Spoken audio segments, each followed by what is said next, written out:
Hello everyone. Today we will learn about the valency of element. Chapter number 4, structure of the atom.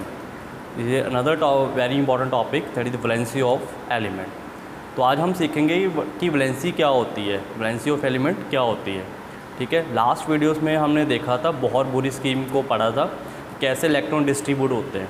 ठीक है, अब उसके बाद जो ये टॉपिक है वैलेंसी, कि हम लिखते कैसे हैं और हमें कैसे पता है वैलेंसी होती क्या है और उसको कैसे लिखते हैं किसी एलिमेंट की वैलेंसी कैसे हम मेज़र करते हैं। ठीक है, let's start. First there is a definition of valency. So valency of element, बच्चे, the combining capacity of an atom with the atom of other element in order to acquires that is stable configuration, that is known as valency. Combine करना किसी के साथ, एक element दूसरे element के साथ कैसे कंबाइन करता है, ठीक है, वो है that is known as valency, that is known as valency. In the chapter number 3 atom and molecules में एक एग्जांपल दिया था, वहाँ पे भी वैलेंसी को इंट्रोड्यूस किया हुआ था। वहाँ पे भी उन्होंने बताया था, जैसे ऑक्टोपस है, ऑक्टोपस एक टाइम पे उसके 8 आर्म होते हैं, तो एक टाइम पे वो 8 बंदों के साथ हाथ मिला सकता है, शेयर कर सकता है ना। जैसे मैं हूँ, मेरे पास 2 आर्म्स है, तो एक टाइम पे हम 2 बंदों के साथ हम अपने हाथ मिला सकते हैं। ठीक है, वो हमारी ये क्या है, वैलेंसी है। ये क्या है, वैलेंसी है। तो वैलेंसी यही होती है, कंबाइनिंग कैपेसिटी। बट इससे पहले आपको मैं बताऊं कि यहाँ पे स्टेबल कॉन्फ़िगरेशन का मतलब क्या होता है। तो यहाँ पे लिखा है ना, to acquire 8 electron, stable configuration. तो बच्चे एटम्स क्या होते हैं, या तो स्टेबल होंगे या वो अनस्टेबल होंगे। हमारे पास 2 तरह के एटम होते हैं, स्टेबल या अनस्टेबल। ठीक है, अनस्टेबल जो होते हैं वो दूसरे होते हैं। जो स्टेबल होते हैं उनको हम क्या बोलते हैं, उनको स्पेशल नेम गिवन है, दैट इज़ इनर्ट या नोबल गैसेस बोलते हैं उनको। ठीक है, वो इनर्ट गैस होते हैं या नोबल गैस होते हैं। ठीक है, क्योंकि इनके पास क्या होती है, स्टेबल कॉन्फ़िगरेशन होती है। क्या होती है, स्टेबल कॉन्फ़िगरेशन। स्टेबल कॉन्फ़िगरेशन कैसे होती है, वो स्टेबल कॉन्फ़िगरेशन का मतलब वो है कि बहुत बड़ी की जो स्कीम है, अगर आपको बहुत बुरी स्कीम नहीं पता तो आप मेरी पिछली वीडियो देख सकते हैं, बहुत बुरी वाली। उसमें मैंने बताया कि बहुत बुरी क्या बताता था, कि इलेक्ट्रॉन डिस्ट्रीब्यूशन कैसे होती है। तो स्टेबल कॉन्फ़िगरेशन और noble gas and inert gas है स्टेप कंप्लीट आउटरमोस्ट शेल, कि इनका आउटरमोस्ट शेल क्या होता है, फुली कंप्लीट होता है, कोई भी इलेक्ट्रॉन इसमें कम नहीं होता, फुली कंप्लीट होता है। ठीक है, उनको हम क्या बोलते हैं, स्टेबल कॉन्फ़िगरेशन और नोबल गैस और इनर्ट गैस बोलते हैं। उन एटम्स को क्या बोलते हैं, नोबल गैस। ठीक है, क्योंकि ये किसी के साथ रिएक्ट नहीं करेगी, ये किसी के साथ हाथ नहीं मिलाएगी, किसी के साथ शेयरिंग नहीं करेगी। ठीक है, तो इनको क्या बोलते हैं, नोबल गैस बोलते हैं। फॉर एग्जांपल हीलियम के पास 2 इलेक्ट्रॉन होते हैं, हीलियम के पास 2 इलेक्ट्रॉन होते हैं, तो उसका लास्ट शेल कौन सा है, एक ही शेल होता है, के शेल है। और हमें पता है बहुत बुरी स्कीम के अकॉर्डिंग के शेल में मैक्सिमम 2 इलेक्ट्रॉन होते हैं। तो इसका इसमें 2 इलेक्ट्रॉन्स के पास ऑलरेडी हैं, तो ये किसी के साथ रिएक्ट करेगा नहीं, इसको क्या जरूरत है, ना लूज ना गेनिंग, कुछ भी नहीं करेगा। तो ये क्या है, स्टेबल है। ये क्या है, स्टेबल है, बिकॉज इसका आउटरमोस्ट शेल क्या है, कंप्लीट है। तो इसका डुप्लेट ऑफ इलेक्ट्रॉन कंप्लीट है। 2 इलेक्ट्रॉन इसलिए हम इसको क्या बोलेंगे, डुप्लेट। ठीक है, the duplet of electron is completed. ये सिर्फ इसी के लिए यूज़ किया जाता है, डुप्लेट वर्ड। ओके, नेक्स्ट है नियॉन।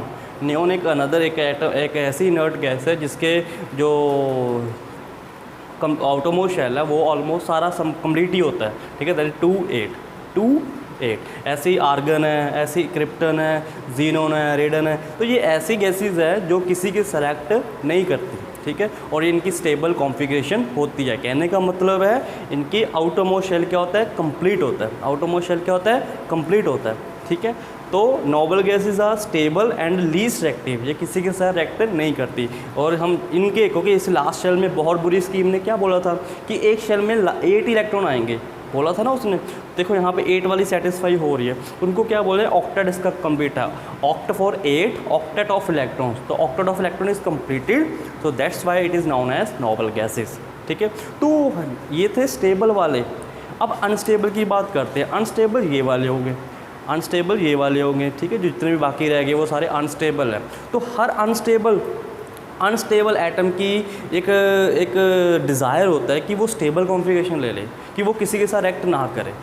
ठीक है, हर अनस्टेबल वाला एटम यही चाहता है। ठीक है, अब उसको ऐसा करने के लिए एक प्रोसीजर करना पड़ता है, एक ट्रांसफ़र ऑफ इलेक्ट्रॉन या गेनिंग ऑफ इलेक्ट्रॉन करना पड़ेगा, या तो वो लूज़ करेगा या गेन करेगा to acquire the noble gas configuration. यहाँ पे लाइन गिवन है ना, तो in order to acquire the stable configuration, stable configuration किसकी है, नोबल गैसेस की है। ठीक है, तो यहाँ पे हम देखते हैं, तो सबसे पहले हम देखेंगे कि वैलेंस शेल क्या होता है। द आउटर मोस्ट शेल को ही of an element is called valence है। जो लास्ट वाला शेल होता है उसी को हम वैलेंस इलेक्ट्रॉन शेल बोलते हैं। ठीक है, जो लास्ट शेल होता है एलिमेंट का उसी को हम क्या बोलते हैं, वैलेंस शेल होते हैं। और उस शेल में जो इलेक्ट्रॉन होंगे उनको क्या बोलते हैं, वैलेंस इलेक्ट्रॉन बोलते हैं। क्या बोलते हैं, वैलेंस इलेक्ट्रॉन। तो आपको एग्जाम्पल से आपको पता लगेगा। तो यहाँ पे एग्जाम्पल है, देखो, तो मैंने एग्जाम्पल दिया है।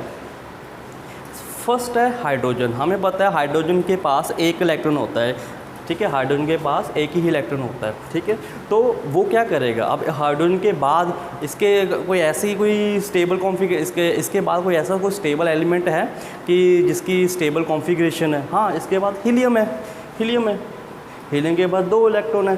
तो ये क्या करेगा, ये हाइड्रोजन क्या करेगा, ये इसकी टेंडेंसी होगी to acquire stable configuration of like helium जैसी इसने स्टेबल कॉन्फ़िगरेशन। तो क्या करेगा, अब इसके पास एक है तो एक की कमी है, तो क्या करेगा, it will gain the electron, so it tends to gain 1 electron. तो वो इलेक्ट्रॉन को गेन कर लेगा एक। ठीक है, ऐसे लिथियम है, लिथियम के पास 3 होते हैं। ठीक है, अब 3 है तो इसके पास, अब ये क्या करेगा, it will lose the electron to acquire the stable gas configuration,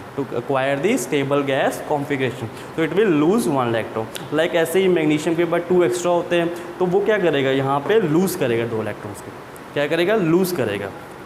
ठीक है, अब ऐसा क्यों है, यहाँ पे लूज़ ही क्यों है, क्योंकि यहाँ पे 12 है, वैसे लास्ट शेल में 18 होना चाहिए, है ना। ठीक है, बट 12 जो 6 इलेक्ट्रॉन उसके, तो अगर इसको कोई 6 इलेक्ट्रॉन तो आपको दे नहीं सकेगा। ठीक है, तो इसकी क्या होगी टेंडेंसी कि ये 2 लूज़ कर ले, क्योंकि 6 गेन करना और 2 लूज़ करना ईजी कौन सा है, 2 वाला, कि 2 को लूज़ ही कर दें तो अच्छा है। ठीक है ना, तो इसलिए ये क्या करेगा, लूज़ करेगा 2 इलेक्ट्रॉन्स। ऐसे ही आयरन, फ्लोरीन है, फ्लोरीन का एटॉमिक नंबर 9 है, इसके पास सिर्फ 1 इलेक्ट्रॉन क्या होता है, कम होता है, तो ये क्या करेगा, एक को गेन करेगा। ठीक है, तो हमने ऐसे ही देखा है, to attain the inert gas configuration. ठीक है, अब देखो, अब क्या करना है, हमने देखना है कि अब वैलेंसी को पता करना है कि वैलेंसी होती कैसे है। तो यहाँ पे देखो, मैंने बॉक्स गिवन है, यहाँ पे बताया कि एटम हैविंग 1 2 3 4 वैलेंस इलेक्ट्रॉन। जिस एटम के पास लास्ट शेल में अगर 1 इलेक्ट्रॉन हो, या 2 है, या 3 है, 4 है, ठीक है, तो वो क्या करेगा, उसको लूज़ करेगा। तो वो कितने लूज़ करेगा, जैसे इसके पास 1 इलेक्ट्रॉन है तो ये 1 ही लूज़ करेगा, तो इसकी वैलेंसी क्या होगी, 1 होगी। तो जो एलिमेंट 2 लूज़ करेगा उसकी वैलेंसी क्या होगी, 2। ठीक है, जिसकी 3 होगी उसकी 3 हो जाएगी, जिसकी 4 है वो उसकी वैलेंसी क्या हो जाएगी, 4 हो जाएगी, उसकी वैलेंसी क्या होगी, 4 होगी। ठीक है, अब नेक्स्ट है एटम हैविंग 5 6 7। अब जिस एटम के पास लास्ट शेल में, वैलेंस शेल में 5 6 7 इलेक्ट्रॉन्स हैं, ठीक है, अगर 8 होंगे तो वो 0 ही है, फिर तो वो नोबल गैस ली हुई है उसने। अगर 5 6 7 इलेक्ट्रॉन्स हैं, अगर 5 है तो वो अब उसको वो क्या करेगा, यहाँ पे गेनिंग करेगा, लूज़ नहीं करेगा, यहाँ पे गेन करेगा, क्योंकि 5 लूज़ नहीं करेगा, वो 3 को गेन कर लेगा, क्योंकि 3 ईजी है। सो इसकी वैलेंसी क्या होगी, 3। इसकी टेंडेंसी क्या होगी, 3 इलेक्ट्रॉन ले लेगा वो। ठीक है, जिसकी 6 है वो 2, जिसकी 7 है वो 1, वो गेन करेगा। ठीक है, तो ये वैलेंसी हम पता लग जाएगा। तो वैलेंसी क्या है, combining capacity of the atom. ठीक है, तो वो कैसे गेन होगा, लूज़ करेगा। तो आई होप आपको ये समझ आया होगा। Thank you so much, have a nice day.